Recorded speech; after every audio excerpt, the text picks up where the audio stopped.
Hello and welcome to the History of the World with Jack Forrest. Today we're going to be talking about the East Asian World, Chapter 17. So, where did we last leave off with China? As you remember, there is the Ming Dynasty. So let's jump back, and I'll do a little bit better for Korea. So you have the Mongols invade China in the 1260s instead of, a conquest dynasty of China. But eventually the Chinese are able to kick the Mongols out and establish a new dynasty, the Ming, which is an ethnically Chinese dynasty. The Ming dynasty goes well for, 100 years, 200 years. But then, remember, this is part of the cyclical nature of China.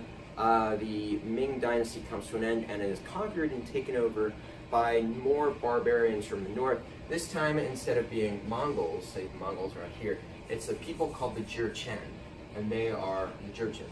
They live in what is now Manchuria, which is a province of China. So these Manchurians, or the Manchu, take over China and they rule it. So that is the beginning of the next and final dynasty of China, the Qing. So, the Qing dynasty is the Chinese dynasty that first makes contact with the West. And I don't mean contact in the West like the way the Romans, would send traders. But this is like the beginning of European boats, because we've been talking about colonialism and stuff like that. Now Europeans are showing up in large enough numbers to China that it's becoming kind of a significant thing. So,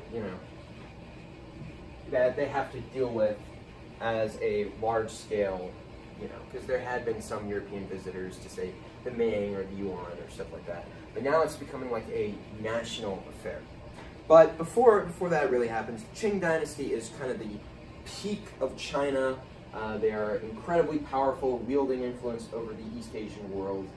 And, they're just very powerful. It's a continuation of the China is the Middle Kingdom type thing. And they start out with two really awesome emperors, Kangxi and Qianlong. So,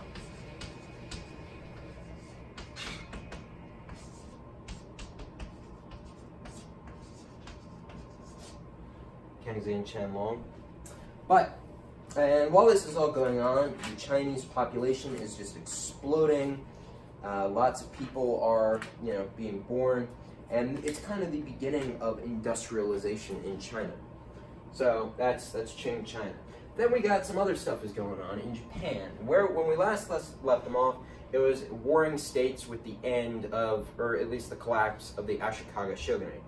Now, in this warring states period, which is called the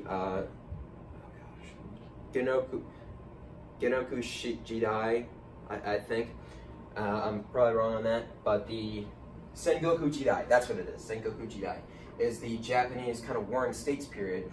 And out of this, you have the local daimyos are fighting each other for more control over Japan. And, in stuff like this, everybody kind of works together to make sure nobody takes over too much power.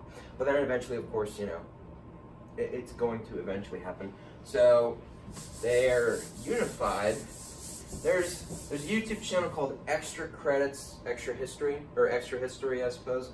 And if you look up their videos about the Sengoku Jidai, it's really cool. I would recommend it. I'd recommend Extra History really in all realms of history. Check out this stuff about Admiral Yi too. That's really cool. He's a cool guy. Okay, then you have this guy Oda Nobunaga. Oda Nobunaga gets the unification of Japan going.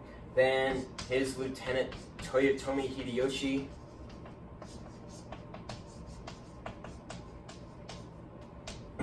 keeps things rolling. And then Toyotomi Hideyoshi wants himself to be succeeded by his son, but, the son was like an infant, so the generals of Toyotomi Hideyoshi choose the final unifier, Tokugawa Ieyasu. What's it called? Tokugawa. And so Tokugawa is able to finish the unification of Japan, and he declares himself shogun and that's the beginning of the Tokugawa Shogunate, which is a very unified, centralized Japan for kind of quite a bit of time. So now you have Japan, and when the Europeans start coming to to Asia, they are coming to southern Japan, and the Portuguese especially are trying to convert the local Japanese to Catholicism, and the Tokugawa Shogunate isn't crazy about that, so they kind of kill a lot of the Christians, kick the Portuguese out, and so then there's kind of the situation where the Europeans can only trade in one island like one day a year type thing. And I think the island was Nagasaki, or like the port was Nagasaki, so, you know. So, the Tokugawa Shogunate, faced by European encroachment into East Asia, chooses to kind of close their doors to too much European expansion. So, yeah.